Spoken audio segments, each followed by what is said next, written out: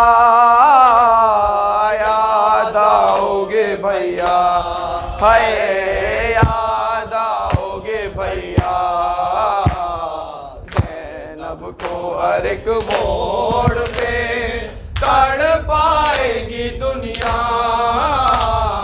یاد آؤ گے بھیا، یاد آؤ گے بھیا، زینب کو ہر ایک موڑ پہ تڑ پائے گی دنیا، یاد آؤ گے بھیا، یاد آؤ گے بھیا، مولا حق مولا حق امام یا حسین، مولا حق امام یا حسن یا حسین، مولا حق امام یا حسن یا حسین، یا حسین یا حسین یا حسین یا حسین، مولا حق امام یا حسن یا حسین یا حسین یا حسین، اے وہ عابد بیمار تھا، چلنے سے جو لاچار تھا، اور شام کا بازار تھا، اور مصطفیٰ کی بیٹیاں، مولا حق امام یا حسن یا حسین، مولا حق امام یا حسن یا حسین یا حسین یا حسین یا حسین یا حسین، شبیر کی وہ لاڈلی، سینے پہ یہ شاہ کے پلی، جس کی بابن میں چلی، منہ پر تماچوں کے نشان، مولا حق امام یا حسن یا حسین، مولا حق امام یا حسن یا حسین، مولا حق امام یا حسن یا حسین یا حسین یا حسین یا حسین یا حسین، وہ اصغر بے شیر تھا، اور حرملا کا تیر تھا، پیاسا گلا کیوں کر کٹا، لرزی زمین اور آسمان، مولا حق امام یا حسن یا حسین، مولا حق امام یا حسن یا حسین، مولا حق امام یا حسن یا حسین یا حسین یا حسین یا حسین یا حسین، شام غریب چھا گئی، عابد کو غیرت آ گئی، پہرے پہ زینب آ گئی، عباس اور اکبر کہاں، مولا حق امام یا حسن یا حسین، مولا حق امام یا حسن یا حسین یا حسین یا حسین، مولا حق امام یا حسن یا حسین یا حسین یا حسین یا حسین یا حسین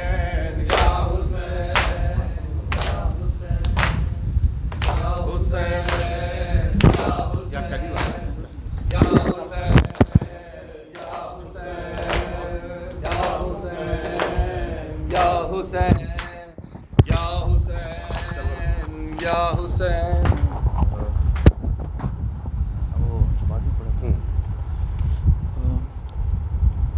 عباس علمدار، عباس علمدار، عباس علمدار، عباس علمدار، عباس علمدار، عباس علمدار، اب تک ہے زبانوں پہ علمدار،